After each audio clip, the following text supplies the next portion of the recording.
नमस्कार दोस्तों, Surabhi classes YouTube channel में आपका हार्दिक स्वागत है।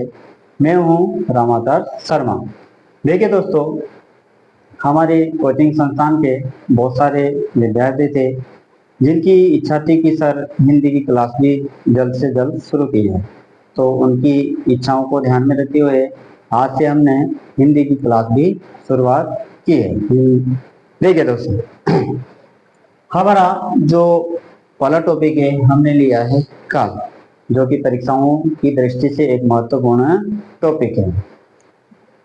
बहुत सारी परीक्षाएं ऐसी है जैसे सीईटी है या पटवारी है, ग्राम सेवक, SI, 8 level pass, second, BSTC, PTT. इन सभी परीक्षाओं में हिंदी एक पाठ्यक्रम के रूप में जुड़ी हुई है, तो उस दृष्टि से हिंदी का एक महत्वपूर्ण स्थान है।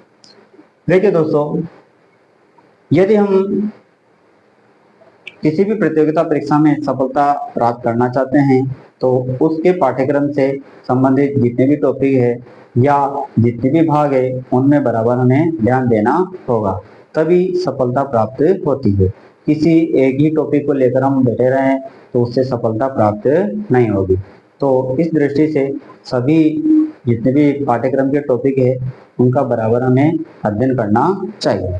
चलिए दोस्तों, शुरुआत करते हैं हम काल। काल एक ऐसा टॉपिक है जिससे इन सभी परीक्षाओं में बराबर क्वेश्चन पूछा गया है। तो हम जिस प्रकार इस टॉपिक से प्रश्न बनते हैं उसी प्रकार हम इसकी अध्ययन सामग्री आपके सामने रख रहे हैं और उसी प्रकार आपका अध्यापन होगा। चलिए देखिए दोस्तों, यदि काल से पहला कोई प्रश्न बनता है तो बनता है उसके शाब्दिक अर्थ से। काल शब्द से यदि कोई प्रश्न बनता है तो वो उसके शाब्दिक अर्थ से बनता है। प्रश्न बनता है कि काल शब्द का शाब्दिक अर्थ क्या होता है। काल शब्द का शाब्दिक अर्थ क्या होता है? तो काल शब्द का शाब्दिक अर्थ होता है दोस्तों समय। क्या होता है? समय। यदि परीक्षा में प्रश्न आ जाए कि काल शब्द का शाब्दिक अर्थ क्या होता है तो हम समय जिस विकल्प में लिखा हुआ हो उसे हम सही मानें। आगे चलते हैं दोस्तों परिभाषा से कि काल किसे कहते हैं। परिभाषा है इसकी, क्रिया के जिस रूप से कार्य के होने का समय ज्ञात हो। क्रिया के जिस रूप से कार्य के होने का समय ज्ञात हो उसे ही क्या कहा जाता है? काल कहा जाता है। काल की परिभाषा है क्रिया के जिस रूप से कार्य के होने का समय ज्ञात हो, अर्थात कार्य कब किया गया है। मतलब कोई भी वाक्य है उसमें कोई क्रिया है तो उस क्रिया में क्या होगा, उसका एक समय निर्धारित होगा। तो वह किस समय की क्रिया है वही क्या कहलाता है? काल कहलाता है।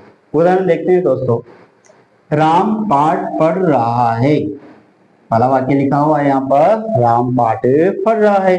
दूसरा वाक्य है राम ने पाठ पढ़ लिया। दूसरा वाक्य है राम ने पाठ पढ़ लिया। तीसरा है राम पाठ पढ़ेगा। अब देखिए दोस्तों, यहाँ पर जो तीनों वाक्यों में राम शब्द है ये कर्ता के रूप में प्रयुक्त हुआ है। राम शब्द क्या है? यहाँ पर कर्ता है, क्योंकि यहाँ क्रिया हो रही है पढ़ने की, और पढ़ने की क्रिया कौन कर रहा है? राम कर रहा है। इसका मतलब क्रिया को करने वाला क्या कहलाएगा? कर्ता। तो पढ़ने की क्रिया हो रही है, कौन कर रहा है? राम कर रहा है। तो राम क्या हो गया? इसका कर्ता हो गया। क्या पढ़ रहा है? तो क्या पढ़ रहा है? ये पाठ पढ़ रहा है। तो पाठ क्या हो गया? इसका कर्म हो गया। राम इसका कर्ता और पाठ क्या हो गया? इसका कर्म हो गया। अब देखिए दोस्तों, इन तीनों वाक्यों में तीनों जगह जो क्रिया दी हुई है एक ही क्रिया है। इसकी क्रिया है पढ़ने की। इसकी क्रिया हो रही है पढ़ने की क्रिया हो रही है। फिर कहा कर्ता समान है, कर्म समान है और कार्य भी किसका हो रहा है? पढ़ने का हो रहा है। तो फिर तीनों वाक्यों में अंतर क्या है? तो देखिए दोस्तों, यहाँ पर तीनों वाक्यों में जो अंतर है वो है कार्य के करने के समय का अंतर है। किसका अंतर है? कार्य के करने के समय का अंतर है। क्या अंतर है? देखो, राम पाठ पढ़ रहा है। अब पूछा, राम पाठ तो पढ़ रहा है, पर कब पढ़ रहा है? कि अभी अभी पढ़ रहा है। कब पढ़ रहा है? अभी अभी पढ़ रहा है। मतलब कार्य कब हो रहा है? अभी हो रहा है। तो जो कार्य अभी हो रहा है वो वर्तमान काल की क्रिया कहलाती है। यानी यहाँ पर क्रिया में जो काल छिपा हुआ है वह है वर्तमान काल, क्योंकि कार्य कब हो रहा है? अभी अभी हो रहा है। आपने राम पाठ पढ़ रहा है, यानी राम अभी पढ़ रहा है, तो कार्य कब का है? वर्तमान काल का है। दूसरा वाक्य है, राम ने पाठ पढ़ लिया, मतलब राम ने कार्य कर लिया। अब कार्य समाप्त हो गया है। कार्य क्या हो गया है? समाप्त हो गया है। इसका मतलब कार्य जहां समाप्त हो जाए तो वह क्रिया भूतकाल की होती है।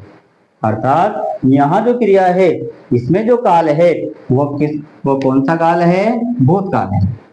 कौन सा काल है दोस्तों? भूतकाल। क्योंकि राम ने पाठ पढ़ लिया, इसका मतलब कार्य क्या हो चुका है? समाप्त हो चुका है। तो ये क्रिया क्या कहलाएगी? भूतकाल की क्रिया कहलाएगी। तीसरा वाक्य देखिए, राम पाठ पढ़ेगा। तो कहा, राम पाठ पढ़ रहा है? नहीं। राम ने पाठ पढ़ लिया? नहीं। राम पाठ पढ़ेगा, अर्थात अभी नहीं पढ़ा है, आने वाले समय में पढ़ेगा। तो जो कार्य अभी नहीं होगा, पहले भी नहीं हुआ हो और आगे जाकर हो, तो वो भविष्य काल कहलाता है। यानी यहाँ पर पढ़ने की जो क्रिया है वो भविष्य काल की है। किसकी है? भविष्य काल की है। यानी ये जो कार्य है ये भविष्य काल का कार्य है। तो यहाँ पर पढ़ेगा इस क्रिया में यदि काल का निर्धारण करें तो कौन सा काल होगा? भविष्य काल। यानी कर्ता समान है, कर्म भी समान है और कार्य भी समान है, लेकिन कार्य करने के समय में क्या है? अंतर है। यह कार्य हो रहा है यानी वर्तमान काल का है, यह कार्य हो चुका है, इसका मतलब भूतकाल का है, और ये कार्य होगा, आगे जाकर होगा। तो जो कार्य अभी नहीं हुआ है वो क्या कहलाएगा? भविष्य काल का कहलाएगा। चलिए दोस्तों, तो इस आधार पर हमने काल के प्रकार निर्धारित किए हैं कि काल कितने प्रकार का होता है। तो काल होगा 3 प्रकार का। यहाँ से प्रश्न बनता है कि काल कितने प्रकार का होता है, तो हम कह सकते हैं काल 3 प्रकार का होता है। तो क्रिया के होने वाले समय का ज्ञान जिससे हो वही क्या कहलाता है? काल कहलाता है। और उस आधार पर काल 3 प्रकार का होता है। देखिए दोस्तों, पहला है भूतकाल, दूसरा वर्तमान काल और तीसरा भविष्य काल। पहला क्या है? भूतकाल, दूसरा वर्तमान काल, तीसरा भविष्य काल। भूतकाल क्या होता है? देखिए दोस्तों, भूत का अर्थ होता है गुजरना, मतलब जो समय बीत चुका है उसका अर्थ होता है भूत। भूत का अर्थ होता है समय का गुजरना या समय का हो जाना। तो भूतकाल यानी जो गुजर चुका है, अर्थात जो समय गुजर चुका है वो क्या कहलाएगा? भूतकाल कहलाएगा। वर्तमान काल जो चल रहा है, यानी जो वर्तमान में चल रहा है वही क्या है? वर्तमान काल है। भविष्य काल आने वाला समय, अर्थात जिसकी केवल क्या की जाती है? कल्पना ही की जाती है। निश्चित नहीं कहा जा सकता कि ऐसा होगा, केवल कल्पना मात्र होता है। इसमें भविष्य काल में क्या होता है? कल्पना होती है कि हाँ ऐसा होगा। तो आने वाला समय क्या कहलाएगा? भविष्य काल कहलाएगा। देखिए दोस्तों, भूतकाल किसे कहेंगे? जो गुजर चुका है, अर्थात जो समय निकल चुका है वो क्या कहलाएगा? भूतकाल। वर्तमान काल जो अभी चल रहा है, मनुष्य के हाथ में क्या होता है? वर्तमान काल ही होता है। भूतकाल तो निकल चुका होता है, और वर्तमान काल यदि हमने सही बना लिया तो भविष्य काल भी क्या होगा? अच्छा ही बनेगा। तो वर्तमान काल किसे कहेंगे? जो अभी चल रहा है। भविष्य काल जो आने वाला है, जिसकी केवल कल्पना की जाती है। देखिए, जैसे वाक्य लिया हमने, मोहन ने खाना खा लिया, मतलब कार्य समाप्त कर लिया, उसने खाना खा लिया। तो किसी ने कहा कि मोहन ने क्या कर लिया है, खाना खा लिया है, अर्थात कार्य क्या हो गया है, समाप्त हो गया है। यहाँ पर क्रिया हो रही है खाने की, और खाने की क्रिया हो चुकी है, अर्थात ये जो क्रिया है इसमें जो काल है वो कौन सा काल कहलाएगा, भूतकाल कहलाएगा। आगे चलते हैं दोस्तों, वर्तमान काल। मोहन खाना खा रहा है। किसी ने पूछा क्या कर रहा है मोहन, खाना खा रहा है। कब खा रहा है, अभी तो खा रहा है, इसका मतलब कार्य चल रहा है, अभी अभी चल रहा है। इसका मतलब यहाँ जो क्रिया है, क्रिया का जो समय है वो कौन सा है, वर्तमान काल है। कौन सा है दोस्तों, वर्तमान काल है। आगे चलो, मोहन खाना खाएगा। मोहन क्या करेगा, खाना खाएगा। यहाँ भी खाने की क्रिया है। क्या खाना खा लिया, नहीं नहीं। अभी खा रहा है, नहीं। क्या करेगा, खाएगा। कल्पना व्यक्त की जा रही है, कल्पना होती है, सत्यता नहीं होती, कल्पना होती है। क्या हमें पक्का कर सकते हैं कि मोहन खाना खाएगा? मान लीजिए उसके कोई काम आ गया और वह खाना नहीं खा पाया, तो कल्पना मात्र होती है किसमें, भविष्यत काल में संभावना व्यक्त की जाती है केवल। मोहन क्या करेगा, खाना खाएगा। तो देखिए दोस्तों, काल कितने प्रकार के, 3 प्रकार के। भूतकाल जो गुजर चुका है, वर्तमान काल जो चल रहा है, भविष्य काल जो आने वाला है। चलिए दोस्तों, एक बार फिर देखिए, काल शब्द से यदि कोई पहला प्रश्न बनता है तो वो बनता है उसके शाब्दिक अर्थ से। किससे बनता है, उसके शाब्दिक अर्थ से पूछा जाएगा। काल शब्द का शाब्दिक अर्थ बताइए, तो हम कहेंगे क्या होता है, समय होता है। क्या होता है, समय। फिर परिभाषा से संबंधित कि क्रिया के जिस रूप से कार्य के होने का समय ज्ञात हो उसे क्या कहते हैं। क्रिया के जिस रूप से कार्य के होने का समय ज्ञात हो उसे क्या कहते हैं, तो हम कह सकते हैं उसे क्या कहते हैं, काल कहते हैं। फिर वाक्य देखे, राम पाठ पढ़ रहा है, राम ने पाठ पढ़ लिया, राम पाठ पढ़ेगा। कर्ता समान है, कर्म समान है, कार्य भी समान है, लेकिन क्रिया के होने का समय क्या है, अलग अलग है। एक कार्य अभी हो रहा है यानी वर्तमान काल का, एक कार्य हो चुका है यानी भूतकाल का, और एक कार्य होगा यानी भविष्य काल का। चलिए, इसके बाद यदि कोई प्रश्न बनता है तो काल के प्रकार से बनता है कि काल कितने प्रकार का होता है, तो हम कर सकते हैं काल 3 प्रकार का होता है। कितने प्रकार का होता है, 3 प्रकार का। पहला भूतकाल, दूसरा वर्तमान काल, तीसरा भविष्य काल। संक्षिप्त रूप में देखें तो भूतकाल जो गुजर चुका है, वर्तमान काल जो चल रहा है, और भविष्य काल जो आने वाला समय है, यानी जिसकी केवल कल्पना या संभावना व्यक्त की जाती है। वाक्य देखिए हमने, मोहन ने खाना खा लिया, इसका मतलब कार्य समाप्त, तो भूतकाल। मोहन खाना खा रहा है, इसका मतलब अभी चल रहा है, तो वर्तमान काल। और मोहन खाना खाएगा अर्थात आने वाले समय में कार्य करेगा, तो भविष्य काल। ठीक है दोस्तों, अब आप इसका स्क्रीनशॉट ले सकते हैं।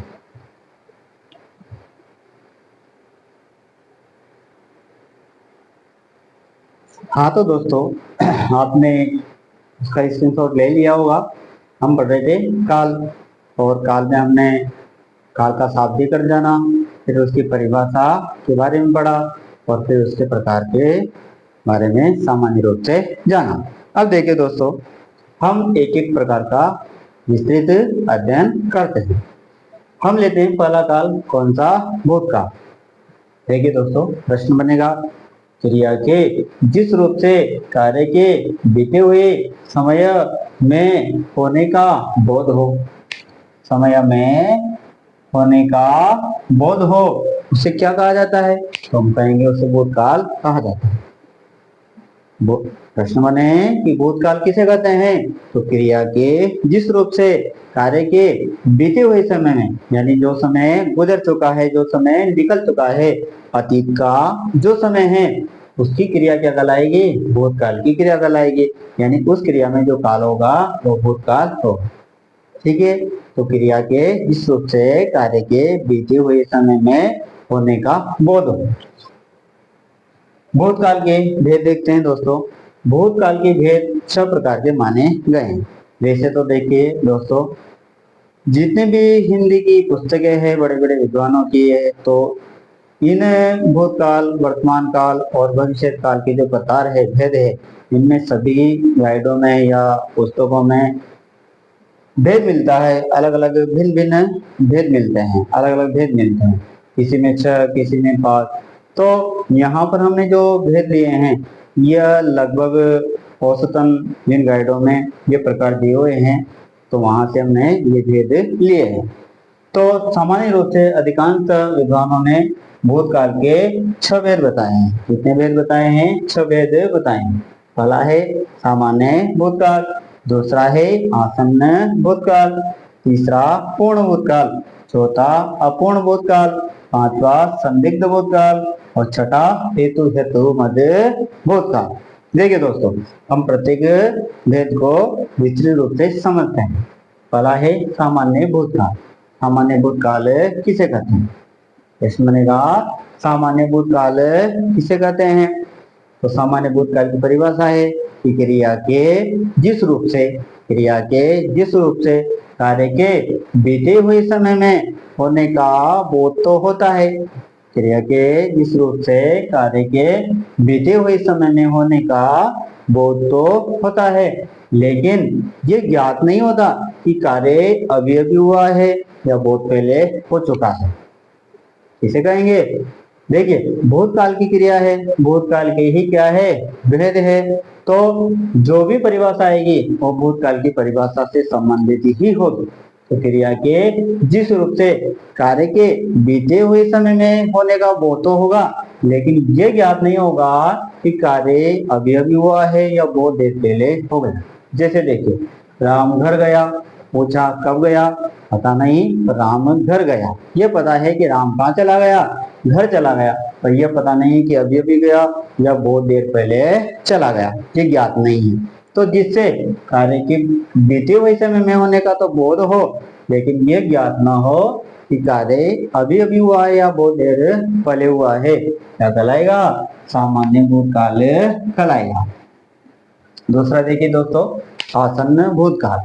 यहाँ पर जो आसन्न शब्द है इसका शाब्दिक अर्थ होता है दोस्तों निकट। आसन्न शब्द का अर्थ क्या होगा? निकट। तो निकट भूतकाल मतलब आसन्न भूतकाल इसे कहेंगे क्रिया के जिस रूप से कार्य के बीते हुए समय में या बीते हुए समय के निकट समय में होने का बोध हो। या ऐसे समझिए कि कार्य के निकट भूतकाल में होने का बोध हो, यानी क्रिया भूतकाल की तो होगी पर निकट भूतकाल की यानी थोड़ी देर पहले कार्य हुआ है, ऐसा बोध हो तो वहां आसन्न भूतकाल होता है। थोड़ी देर पहले क्या हुआ है? कार्य हो। ऐसा में यदि क्रिया के समय से बोध हो रहा है तो वो क्या कहलाएगा? आसन्न भूतकाल कहलाएगा। आसन्न शब्द का शाब्दिक अर्थ क्या है दोस्तों? निकट। देखिए उदाहरण देखते हैं, राम घर गया है। कोई आया, उसने पूछा राम कहाँ गया? राम घर गया है। मतलब कब की बात है? अभी अभी की बात है, थोड़ी देर पहले की बात है। राम कब गया? राम थोड़ी देर पहले गया है, इसलिए क्या कहा? राम घर गया है। अभी थोड़ी देर पहले कहाँ गया है? राम घर गया है। तीसरा देखिए दोस्तों, पूर्ण भूतकाल। पूर्ण का मतलब पूरा, जहाँ कार्य क्या हो चुका है? पूरा हो चुका है। यानी क्रिया के जिस रूप से कार्य के बीते हुए समय में पूर्ण होने का बोध हो, पूरा होने का बोध हो, क्या कहलाएगा? पूर्ण भूतकाल। इसे कहेंगे क्रिया के जिस रूप से कार्य के बीते हुए समय में पूर्ण रूप से होने का क्या हो जाए? बोध हो जाए, वो पूर्ण भूतकाल कहलाएगा। जैसे देखिए दोस्तों, राम घर गया था। राम घर गया था? हाँ राम घर गया था। प्रश्न बना कि क्या राम घर गया था? हाँ मुझे पूरा मालूम है। राम कहाँ गया था? घर गया था। तो कार्य की पूर्णता का यहाँ क्या है? बोध होता है। क्रिया के रूप से कार्य की पूर्णता का बोध हो रहा है कि कार्य पूरे रूप से पूर्ण रूप से हो चुका है, तो वहां पर कौन सा काल कहलाएगा? पूर्ण भूतकाल कहलाएगा। ठीक है दोस्तों। चौथा देखिए, अपूर्ण भूतकाल। अपूर्ण भूतकाल किसे कहते हैं? नाम ही क्या है? अपूर्ण। अपूर्ण शब्द का मतलब क्या होता है? अधूरा। सब क्रिया तो होगी इसकी भूतकाल की, यानी क्रिया बीते हुए समय की होगी पर कार्य कैसा रहेगा? अधूरा। क्रिया बीते हुए समय की होगी पर कार्य क्या रहेगा? अधूरा। परिभाषा के रूप में देखें तो क्रिया के जिस रूप से कार्य के बीते हुए समय में जारी रहने का, इसका बोध होगा जारी रहने का, जारी रहने का, जारी रहने का बोध हो वही क्या कहलाएगा, अपूर्ण भूतकाल कहलाएगा। क्रिया के जिस रूप से कार्य के बीते हुए समय में जारी रहने का यानी निरंतरता का भाव, निरंतरता का भाव, निरंतरता का भाव हो वहां पर अपूर्ण भूतकाल होता है। यानी कार्य निरंतर हो पर कार्य भूतकाल का होना चाहिए, वहां पर अपूर्ण भूतकाल होगा। जैसे राम घर जा रहा था, क्या आया वाक्य, राम घर जा रहा था। इसने कहा क्या राम घर गया, नहीं नहीं नहीं, मैंने देखा है जब मैं वहां से आया तब राम क्या कर रहा था, घर जा रहा था। घर पहुंच गया था क्या, नहीं नहीं, राम घर नहीं पहुंचा था, घर जा रहा था। यानी देखने वाले व्यक्ति ने कार्य को निरंतरता अर्थ में देखा है, यानी कार्य निरंतर हो रहा था।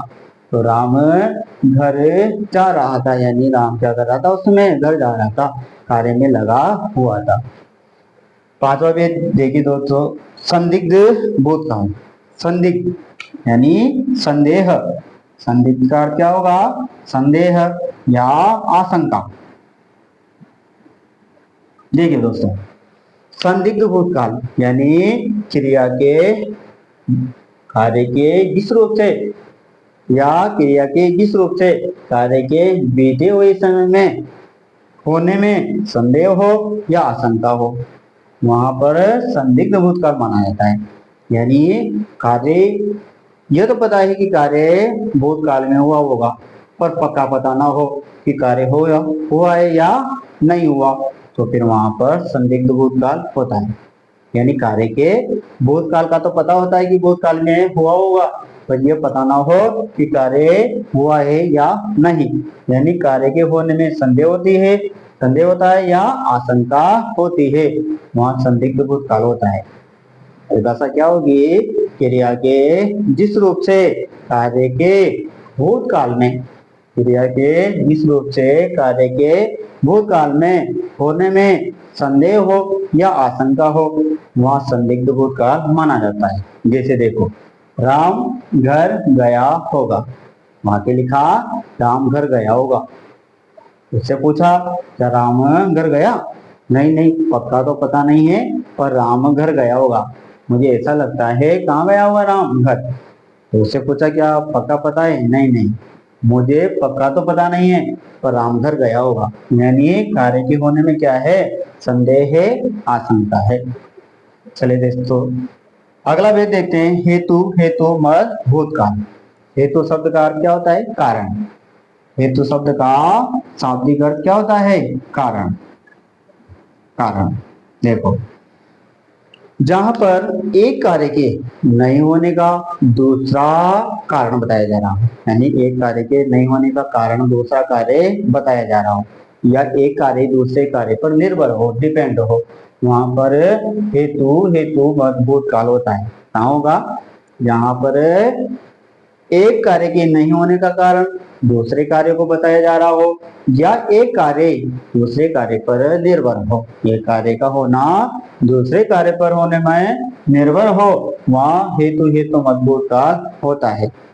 लेकिन दोनों वाक्यों, यहाँ पर दो वाक्यों का प्रयोग हुआ दोस्तों, दोनों वाक्यों की जो क्रिया होगी वो भूतकाल की होनी चाहिए। शर्त यही है कि दोनों वाक्यों की जो क्रिया होगी वो भूतकाल की ही होनी चाहिए। वाक्य देखते हैं दोस्तों, उदाहरण देखो, राम घर गया होता तो जरूर फोन कर देता। क्या कहा कि राम घर गया होता तो क्या होता, वो जरूर फोन करता। हो सकता है राम अगर घर नहीं गया हो, नहीं तो वो फोन करता। तो यहाँ पर फोन नहीं करने का कारण क्या बताया, राम का घर नहीं जाना, क्योंकि वो चला जाता तो जरूर फोन करता, इसका मतलब वो कार्य नहीं हुआ है, यानी वो घर नहीं गया है।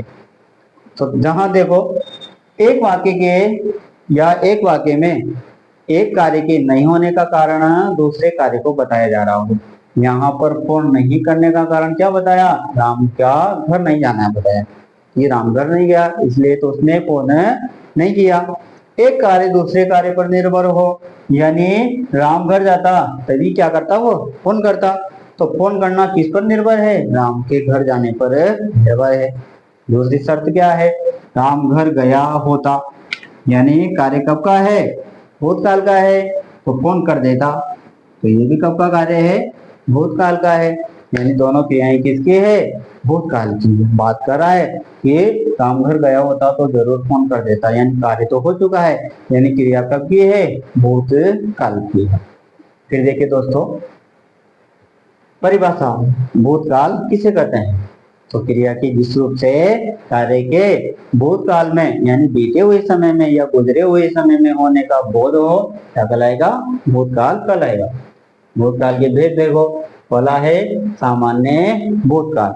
इसे कहेंगे क्रिया के जिस रूप से कार्य के भूतकाल में होने का बोध तो हो, पर यह पता नहीं चले कि कार्य अभी भी हुआ या बहुत देर पहले हुआ है, क्या कहलाएगा, सामान्य भूतकाल। आसन्न भूतकाल, आसन शब्द का शाब्दिक अर्थ होता है निकट, यानी जो क्रिया निकट भूतकाल की है वो वहां पर कौन सा काल होगा, आसन्न भूतकाल होगा। तीसरा पूर्ण भूतकाल, यानी क्रिया के जिस रूप से कार्य के बीते हुए समय में पूर्ण होने का बोध हो, यानी पूरा हो गया, तो वहां पूर्ण भूतकाल होगा। अपूर्ण का शाब्दिक अर्थ होता है अधूरा, यानी कार्य भूतकाल का तो है पर कार्य जारी था, यानी कार्य हो रहा था, तो वहां अपूर्ण भूतकाल होगा। संदिग्ध मतलब संदेह आशंका, कार्य के भूतकाल में होने में क्या हो, संदेह हो या आशंका हो, वहां संदिग्ध भूतकाल होगा। हेतु मत भूतकाल, यानी एक कार्य के नहीं होने का कारण दूसरे कार्य को बताया जाए, या एक कार्य दूसरे कार्य पर क्या हो, निर्भर हो, तो वहां पर हेतु मत भूतकाल होता है। देखिए दोस्तों, यहाँ पर इन 6 भेदों में से एक भेद ऐसा है आसन्न भूतकाल। इस आसन्न भूतकाल को कुछ विद्वान पूर्ण भूतकाल ही मानते हैं, सॉरी पूर्ण वर्तमान काल, पूर्ण वर्तमान काल। यानी कुछ विद्वान कहते हैं कि जैसे राम घर गया है, यह वाक्य आसन्न भूतकाल का न होकर पूर्ण वर्तमान काल का होता है, यानी वह इस वाक्य को किस में रखते हैं, पूर्ण वर्तमान काल में रखते हैं। तो हमें इस चीज का ज्ञान होना जरूरी है। जैसे वाक्य आया राम घर गया है, पूछा यहाँ पर कौन सा काल है, और ऑप्शन में यदि आसन्न भूतकाल न हो और पूर्ण वर्तमान काल दिया हुआ हो, तो हमें पूर्ण वर्तमान काल ही सही मानना चाहिए।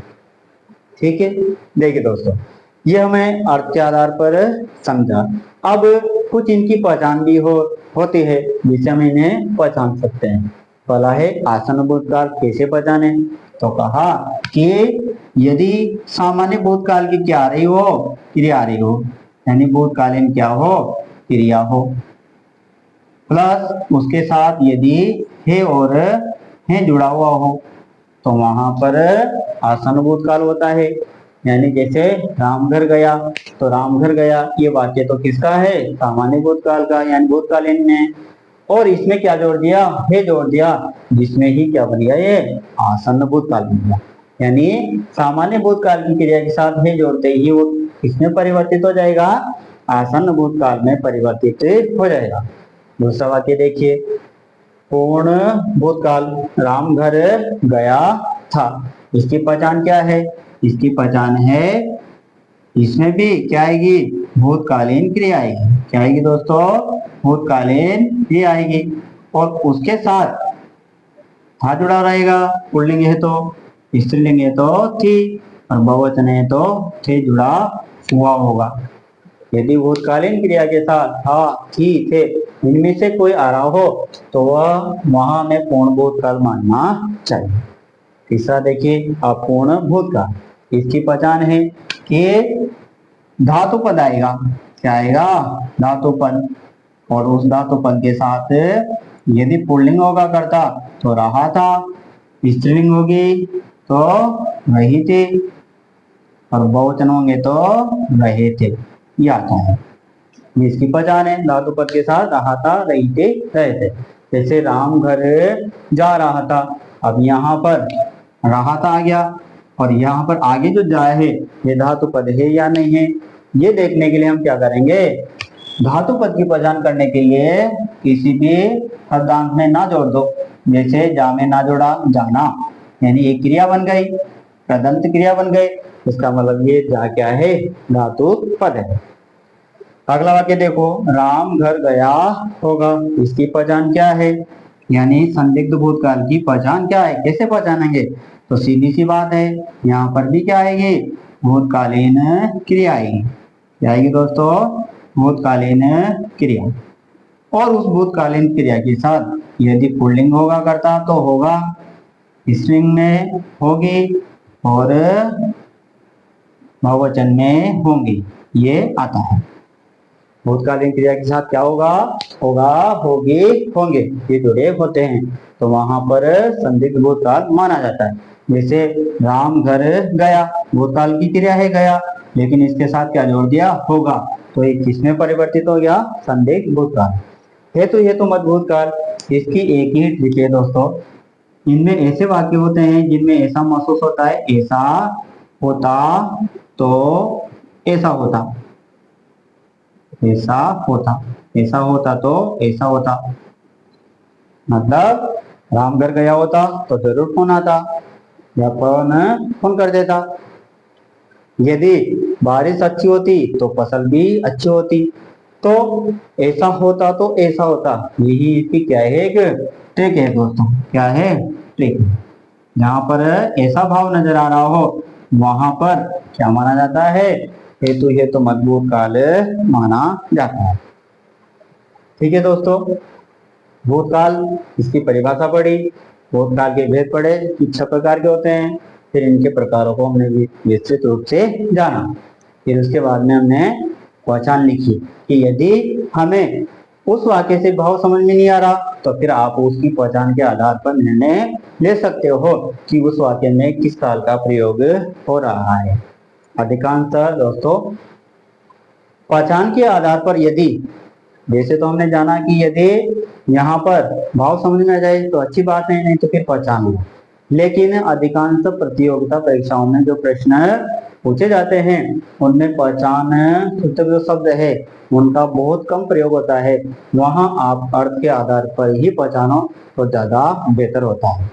तो आप इनकी परिभाषा को याद रखें कि सामान्य भूतकाल किसे कहते हैं, आसन्न किसे कहते हैं, पूर्ण भूतकाल किसे कहते हैं, अपूर्ण किसे कहते हैं, संदिग्ध किसे कहते हैं, और हेतु भूतकाल किसे कहते हैं। तो इससे आपको मदद मिलेगी। ठीक है दोस्तों, आप इसका आप स्क्रीनशॉट ले सकते हैं।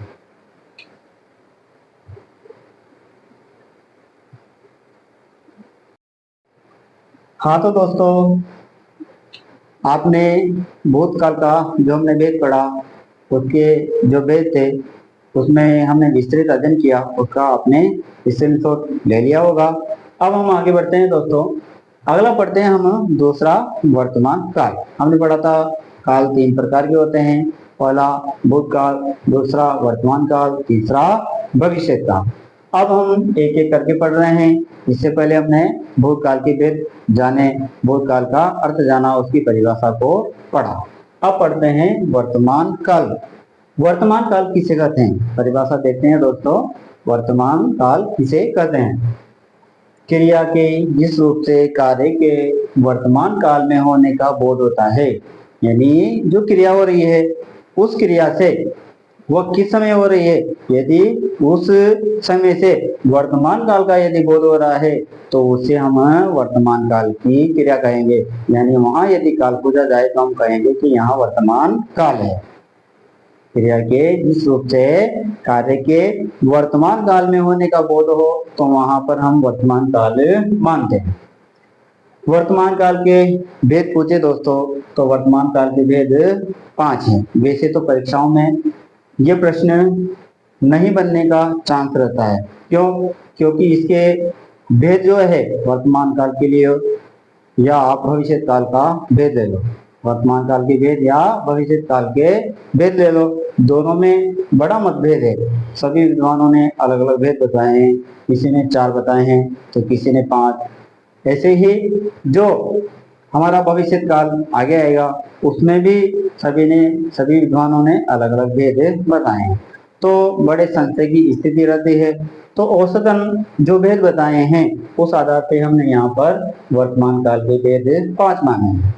वैसे तो प्रतियोगिता जो परीक्षाएं हैं उनमें प्रश्न बनने का चांस कम रहता है काल के भेदों से, वर्तमान काल के भेद या भूतकाल के भेद या भविष्य काल के भेद। क्यों? क्योंकि इनके भेदों में सभी विद्वानों के है ना मतों में मतभेद है, सभी ने अलग अलग भेद बताए हैं।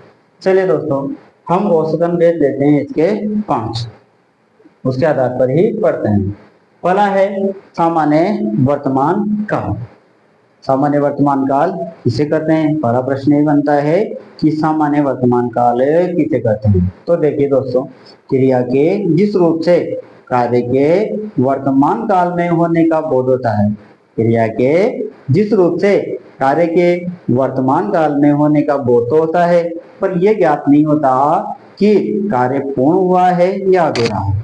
मतलब कार्य तो वर्तमान काल में हो रहा है, ये तो हमें पता है, लेकिन ये पता नहीं लग रहा कि कार्य पूरा हो गया है या नहीं है, यानी कार्य पूर्ण है या कार्य अधूरा है, ये हमें ज्ञात नहीं हो रहा। तो फिर वहां सामान्य वर्तमान काल होगा, यानी क्रिया वर्तमान काल की होगी, पर कार्य के लिए जो क्रिया आती है, जिस क्रिया का प्रयोग होता है, उससे ये ज्ञात नहीं होता कि कार्य हो चुका है यानी पूर्ण हो गया है या अधूरा है, ये ज्ञान नहीं हो तो वहां सामान्य वर्तमान काल माना जाता है। जैसे देखो, राम घर जाता है, राम कहाँ जाता है? घर जाता है। अब केवल बात कही गई है कि राम घर जाता है, पूछा कि क्या घर निकल गया? पता नहीं है। क्या घर जा रहा है? ये भी पता नहीं है। केवल इतना पता है कि राम कहाँ जाता है? रोज घर जाता है। केवल कार्य के होने का पता है कि कार्य वर्तमान काल में हो रहा है, लेकिन पूरा हुआ है या अधूरा है ये हमें ज्ञात नहीं होता, तो वहां सामान्य वर्तमान काल माना जाता है। दूसरा देखिए दोस्तों, अपूर्ण वर्तमान काल। अपूर्ण का अर्थ अधूरा, अधूरा यानी कार्य किसका होगा? वर्तमान काल का ही होगा, लेकिन कार्य अपूर्ण होगा, अर्थात क्या होगा? अधूरा होगा, यानी जारी रहेगा, कार्य में निरंतरता का भाव रहेगा। इसका भाव रहेगा निरंतरता, जारी रहने का, निरंतरता का भाव रहेगा। इसमें अपूर्ण वर्तमान काल में, यानी कार्य की पूर्णता दिखाई नहीं देती, कार्य चल रहा है इसमें वर्तमान काल में, तो वहां अपूर्ण वर्तमान काल होता है। जैसे देखिए दोस्तों, राम घर जा रहा है। राम कहाँ जा रहा है? घर जा रहा है। राम घर चला गया? नहीं नहीं।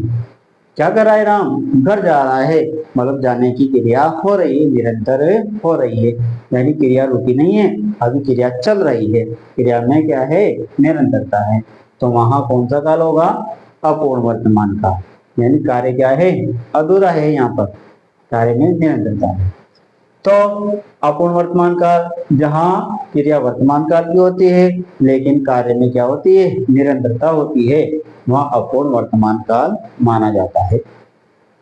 संदिग्ध वर्तमान काल की बात करते हैं दोस्तों। संदिग्ध, संदिग्ध शब्द का अर्थ वही होगा संदेह या आशंका, संदेह या आशंका, आशंका। देखिए दोस्तों, का जहां पर क्रिया किसकी होगी? वर्तमान काल की। क्रिया तो किसकी होगी? वर्तमान काल की, लेकिन वर्तमान काल में होने में संदेह या आशंका होती है। मतलब संदेह होता है कि हो सकता है काम वर्तमान काल में नहीं हुआ हो, यानी वर्तमान काल का कार्य दिखाई तो देता है पर थोड़ा संदेह होता है, थोड़ी आशंका होती है कि हो सकता है काम नहीं हुआ हो। जैसे रमेश रोज दवाई खाता होगा।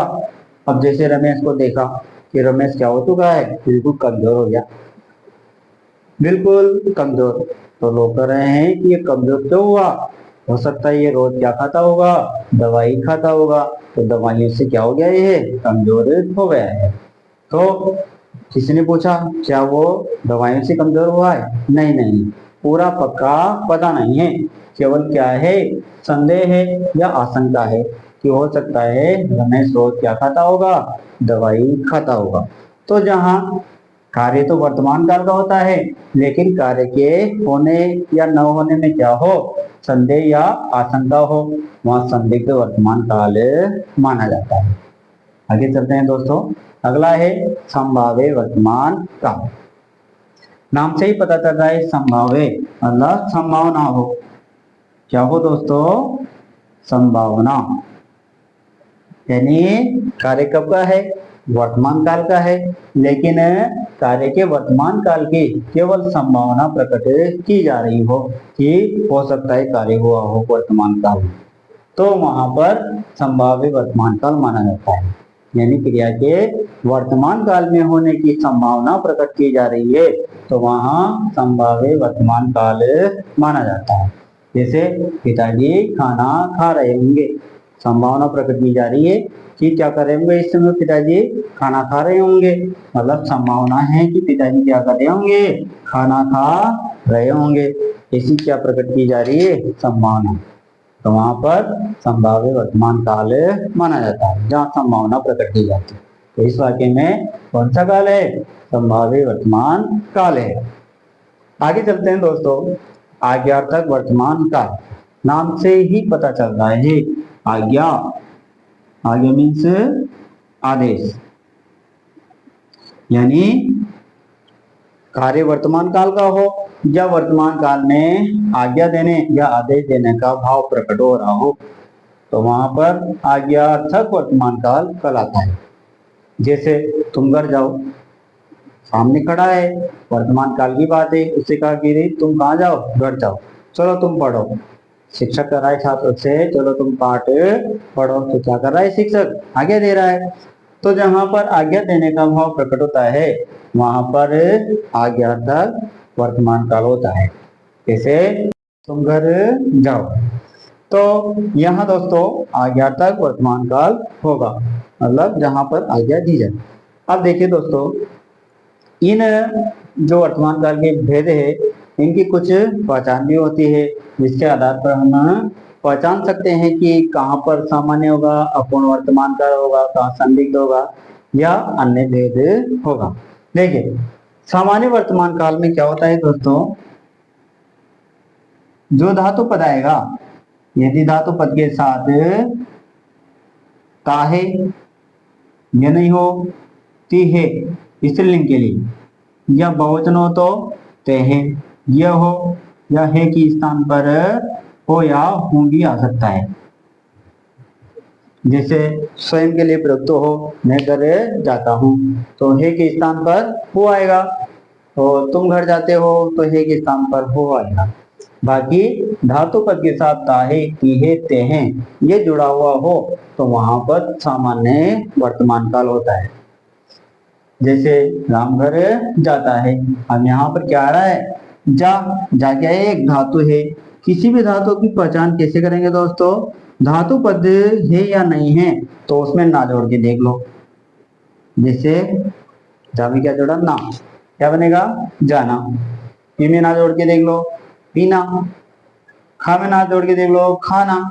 तो जहां पर ना जोड़ने पर कोई क्रियापद निकल रहा हो, कृदंत क्रियापद नजर आ रहा हो, इसका मतलब वो क्या है, धातु पद है। तो धातु पद के साथ ताहे तीहे तेहे हो या हूं ये भी आ सकता है, वहां पर सामान्य वर्तमान काल मान सकते हैं यदि क्रिया में धातु पद के साथ ये जुड़े हुए हैं।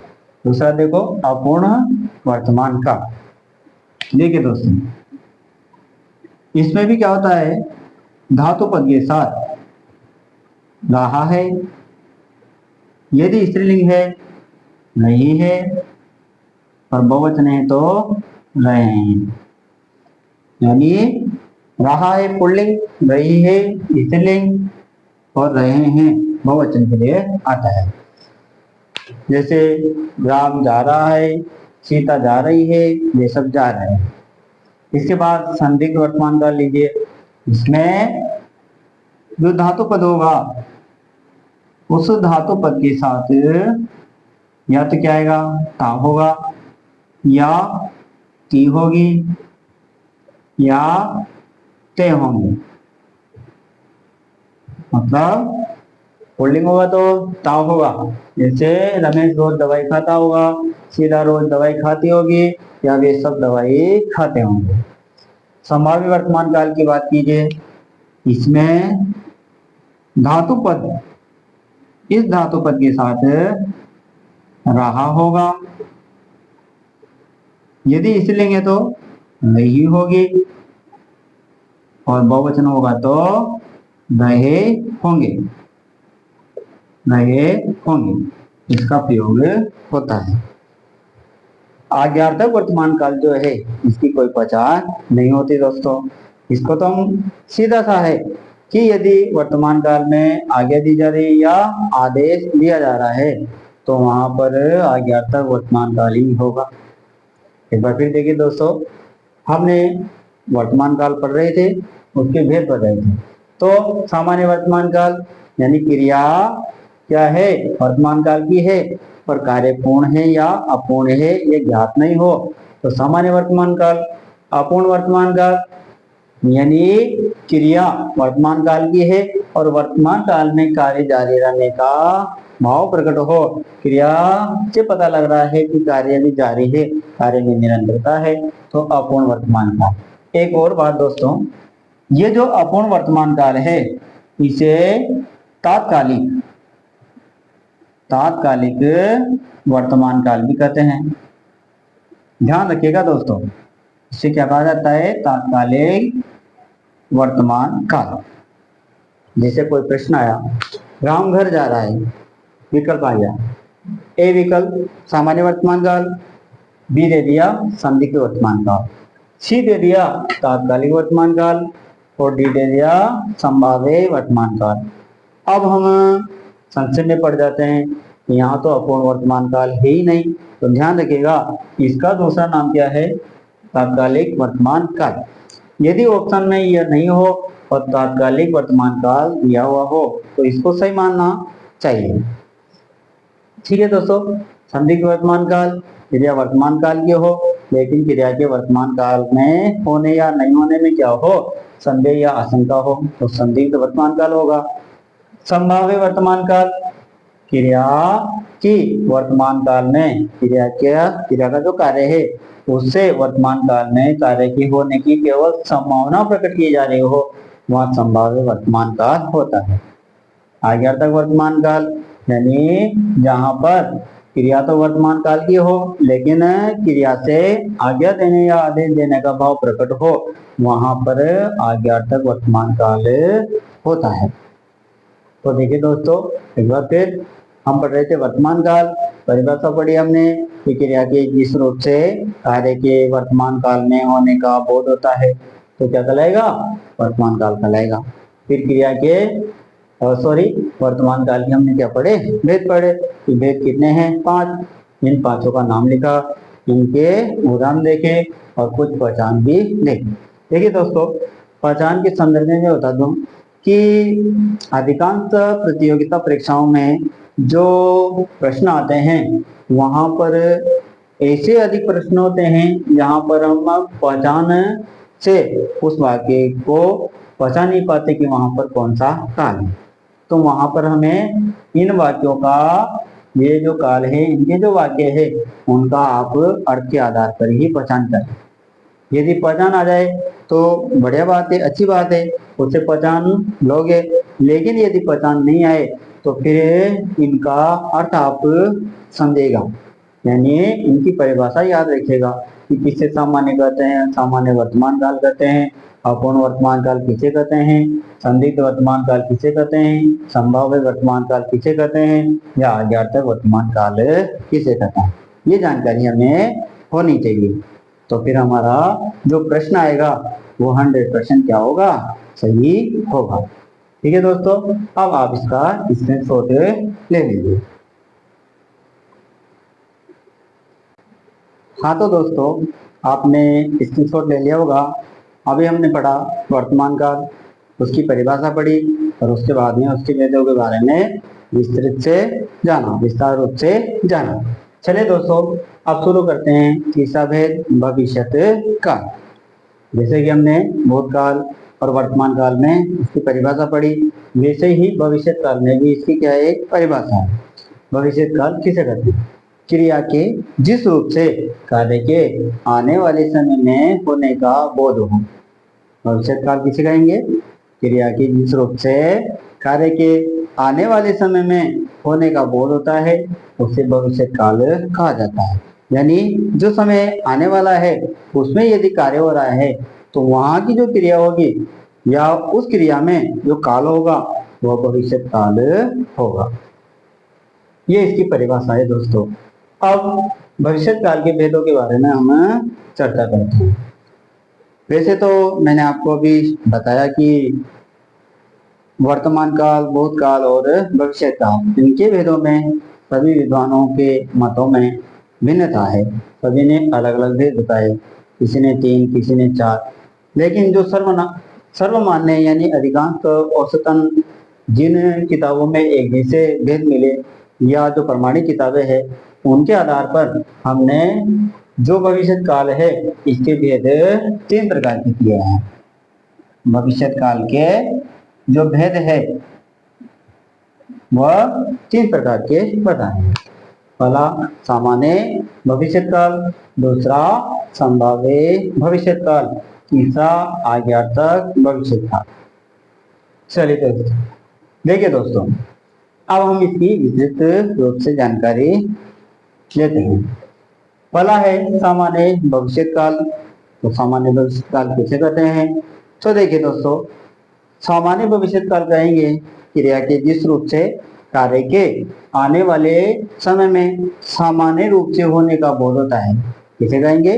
क्रिया के जिस रूप से कार्य के आने वाले समय में सामान्य रूप से होने का बोध हो वह सामान्य भविष्य काल कहलाएगा। यानी भविष्य काल का मतलब आने वाला समय। यदि वह सामान्य रूप से कार्य हो रहा है तो वह सामान्य भविष्य काल का प्रयोग वहां पर होगा या सामान्य भविष्य काल वहां पर कहलाएगा। जैसे राम घर जाएगा, सीधी सी बात कही जा रही है सामान्य रूप से कि राम क्या कर रहा है? घर जा रहा है, यानी राम घर जाएगा, अभी नहीं गया। हमने कहा था कि भविष्य काल में क्या होती है? केवल कल्पना होती है। भविष्य काल में क्या होती है? केवल कल्पना होती है। कल्पना की जाती है कि हाँ ऐसा होगा। रामगढ़ जाएगा, इसका मतलब आने वाले समय में रामगढ़ जाएगा। जाएगा या नहीं जाएगा तो पता नहीं, लेकिन केवल कल्पना है कि रामगढ़ जाएगा। दूसरा भेद है दोस्तों संभाव्य भविष्य काल। नाम से ही पता चल रहा है, संभाव्य मतलब संभावना। संभावना यानी जहां पर क्रिया किसकी होगी? भविष्य काल की, लेकिन भविष्य काल में कार्य होने की क्या व्यक्ति होगी? संभावना व्यक्त होगी। यानी क्रिया के जिस रूप से कार्य के आने वाले समय में होने की संभावना व्यक्त की जा रही हो। क्रिया के जिस रूप से कार्य के आने वाले समय में होने की संभावना व्यक्त की जा रही हो वह संभाव्य भविष्य काल कहलाता है। जैसे शायद मैं भी घर जाऊं, क्या कहा गया? शायद मैं भी घर जाऊं, मतलब पक्का नहीं है, तो संभावना बता रहा है कि हो सकता है मैं भी घर जाऊं। तो एक संभावना प्रकट की जा रही है। तो जहां पर संभावना प्रकट की जाती है और क्रिया भविष्य काल की हो वहां संभाव्य भविष्य काल होता है। इस पर देखिए दोस्तों, आज्ञार्थक भविष्य काल। आज्ञार्थक भविष्य काल किसे कहेंगे? देखो, आज्ञार्थक मतलब आज्ञा देने का भाव, भविष्य काल का मतलब भविष्य काल यानी आने वाला समय। तो जहां पर आने वाला समय हो और वहां आज्ञा देने का भाव प्रकट हो रहा हो वहां आज्ञार्थक भविष्य काल माना जाता है। देखिए दोस्तों, नाम तो क्या है इसका? आज्ञार्थक भविष्य काल, लेकिन इसके जो वाक्य होते हैं, आज्ञार्थक भविष्य काल के जो वाक्य होंगे उनमें अधिकांश निवेदन का भाव रहता है। नाम से तो हमें क्या लग रहा है कि आज्ञार्थक है, पर भाव क्या रहेगा? अधिकांश वहां निवेदन का ही भाव रहेगा। जैसे वाक्य देखो, आप भी शादी में जाइएगा, आप भी शादी में जाइएगा। अब यहाँ पर ऐसा नहीं लग रहा कि आज्ञा दी जा रही है, ऐसा लग रहा है मानो निवेदन कर रहा है, आप भी शादी में जाइएगा। यानी अभी शादी में नहीं गया, आने वाले समय में शादी में जाएगा। तो क्रिया किसकी है? भविष्य काल की। तो आगे दे रहा है, लेकिन भले भाव किसका है? निवेदन का है, लेकिन यहाँ पर निवेदन भी हम आगे अर्थ में लेंगे। तो यहाँ पर आज्ञा देने अर्थात निवेदन करने का भाव प्रकट हो रहा हो और क्रिया किसकी हो? भविष्य काल की। तो वहां पर हम आज्ञातक भविष्य काल मानेंगे। ठीक है दोस्तों, सामान्य भविष्य काल क्रिया किसकी होगी? भविष्य काल की। और कार्य सामान्य रूप से होने का बोध हो, भविष्य काल में कार्य सामान्य रूप से होने का बोध हो, तो वहां क्रिया का काल क्या कहलाएगा? सामान्य भविष्य काल कहलाएगा। संभाव्य भविष्य काल क्रिया किसकी होगी? भविष्य काल की होगी, लेकिन भविष्य काल में जो कार्य होगा उसकी केवल संभावना प्रकट होती है कि हाँ ऐसा हो सकता है, तो वहां संभाव्य भविष्य काल होता है। आज्ञातक भविष्य काल, आज्ञा मतलब यहाँ पर निवेदन अर्थ होता है। तो निवेदन अर्थ में यदि भविष्य काल की क्रिया दी हुई हो तो वहां पर आज्ञातक भविष्य काल माना जाता है। ठीक है, अब देखिए दोस्तों, इसका एक भेद और माना जाता है, हेतु हेतु मत भविष्य काल। हमने इसे अन्य भेद के रूप में लिखा, यानी कुछ प्रमाणिक किताबों में ये भेद दिया हुआ था, लेकिन अन्य भेद के रूप में दिया हुआ है। कुछ विद्वान इसे स्वीकार करते हैं, कुछ विद्वान स्वीकार नहीं करते, इसलिए अन्य भेद के रूप में दिया हुआ है। हेतु हेतु मत भविष्य काल इसे कहेंगे। जैसे हेतु हेतु मत भूतकाल भी होता है, वही बात यहाँ पर है। एक कार्य का होना दूसरे कार्य पर निर्भर हो, जहां पर एक कार्य का होना दूसरे कार्य पर होने पर, दूसरे कार्य के होने पर निर्भर हो, वहां हेतु हेतु मत भविष्य काल होगा। लेकिन भूतकाल और इस दोनों में क्या अंतर है? हेतु हेतु मत भूतकाल और हेतु हेतु मत भविष्य काल, दोनों में क्या अंतर है? वहां जो क्रिया होगी वो भूतकाल की होगी और यहाँ जो क्रिया होगी वो किसकी होगी? भविष्य काल की होगी। दोनों में ये अंतर है। वहां पर भी एक कार्य दूसरे कार्य पर निर्भर होगा, यहाँ पर भी एक कार्य दूसरे कार्य पर क्या होगा? निर्भर होगा। और दोनों में अंतर किसका होगा? क्रिया के समय का। यानी क्रिया यदि भविष्य काल की है तो वहां हेतु हेतु मत भविष्य काल होगा, और यदि क्रिया भूतकाल की है तो हेतु हेतु मत भूतकाल होगा। जैसे देखो, यदि आप पढ़ोगे तो जरूर सफलता प्राप्त करोगे, यानी अभी सफलता प्राप्त नहीं की है, केवल कल्पना की जा रही है। तो कल्पना कर रहे हैं तो मतलब भविष्य काल है, अभी कार्य नहीं हुआ है। यदि आप पढ़ोगे तो जरूर सफलता प्राप्त करोगे, यानी आप पढ़ोगे तभी क्या करोगे? सफलता प्राप्त करोगे। यानी सफलता प्राप्त करना इस पर डिपेंड है, इस पर निर्भर है, पढ़ने पर। यानी एक कार्य का होना दूसरे कार्य पर क्या है? निर्भर है। तो वहां पर हेतु हेतु मत भविष्य काल होता है। चलिए दोस्तों, जैसे कि हमने भूतकाल में और वर्तमान काल में जो उनके भेद थे उन भेदों की पहचान देखी, पहचान के आधार पर उन भेदों का विस्तृत ज्ञान लिया। वैसे ही यहाँ पर भी इनकी कुछ पहचान होती है। देखिए क्या पहचान होती है? सामान्य भविष्य काल जहां होगा वहां जो क्रिया आएगी उस क्रिया में आपको धातु पद के साथ, इसके साथ धातु पद के साथ एगा, स्त्रीलिंग होगी तो एगी और बहुवचन होंगी तो एंगे, ये मिलेगा। इससे राम घर जाएगा, सीता घर जाएगी और वे सब घर जाएंगे, है ना। तो धातु पद के साथ यदि एगा, एगी और एगे जुड़े हुए हो तो वहां सामान्य भविष्य काल मानना चाहिए। संभाव्य भविष्य काल, इसमें भी धातु पद होगा और धातु पद के साथ क्या जुड़ा हुआ होगा? जैसे यहाँ धातु पद क्या है? जा, और इसके साथ क्या जुड़ा हुआ है? या ए होगा, शायद हम भी खेलें या कहीं कहीं पर आपको ओ भी देखने को मिल जाएगा। तो जहां पर धातु पद के साथ क्या हो, यहाँ पर धातु पद के साथ ए या ओ जुड़ा हुआ हो, वहां पर संभाव्य भविष्य काल माना चाहिए। इसकी एक विशेष पहचान भी है दोस्तों। यहाँ पर इस संभाव्य भविष्य काल के जो वाक्य आएंगे उसमें वाक्य के अंदर आपको शायद, हो सकता है और संभवतः, संभवतः, संभवतः इन 3 शब्दों का प्रयोग मिलेगा। संभावित भविष्य काल का जो वाक्य होगा उसमें आपको शायद, हो सकता है, संभवतः इन वाक्यों का आपको प्रयोग मिलेगा। जैसे यहाँ पर क्या है, शायद शब्द का प्रयोग हुआ है, इसके स्थान पर हो सकता है भी आ सकता था, हो सकता है मैं भी घर जाऊं, संभवतः मैं भी घर जाऊं, तो वहां पर आपको संभावित भविष्य काल मानना चाहिए। आज्ञार्थक भविष्य काल की बात करते हैं दोस्तों।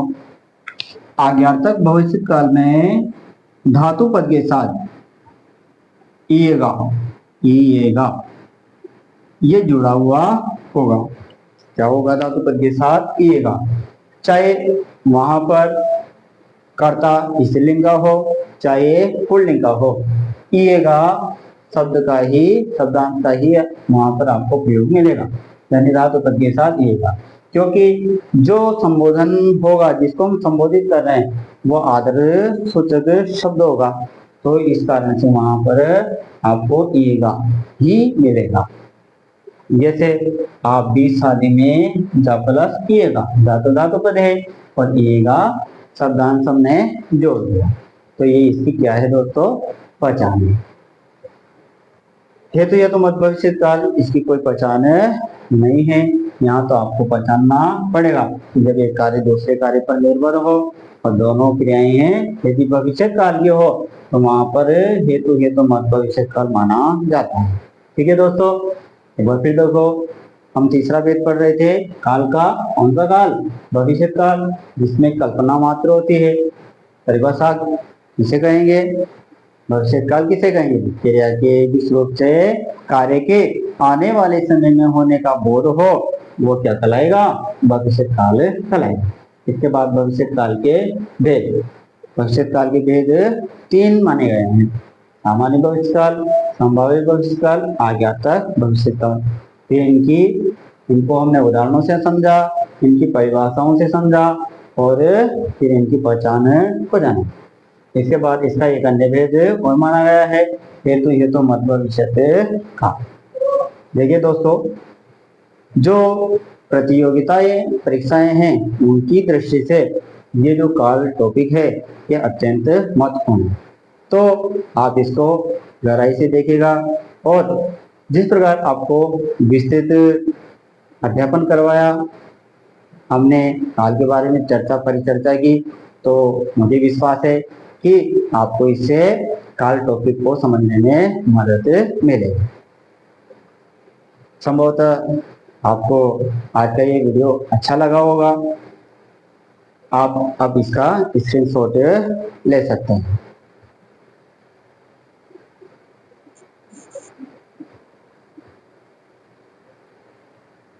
ठीक है दोस्तों, आपने इसका स्क्रीनशॉट ले लिया होगा। आगे के जो भी टॉपिक है, लगभग सामान्य जो जितने भी टॉपिक है वो सभी परीक्षाओं में पूछे जाते हैं, तो उनका भी हम क्रमबद्ध तरीके से अध्यापन कार्य करवाएंगे हमारे YouTube चैनल के माध्यम से, सुरभि क्लासेस। यदि आप किसी प्रतियोगिता परीक्षा की तैयारी कर रहे हैं तो आप जरूर हमारे इस YouTube चैनल से जुड़ेगा। हमारे YouTube चैनल का नाम सामने आपको नजर आ रहा होगा, सुरभि क्लासेस। आप इसको सब्सक्राइब कीजिएगा ताकि आगे जितनी भी क्लासें हम इसमें ऐड करेंगे वो आपको बराबर मिलती रहेगी। ठीक है दोस्तों, धन्यवाद।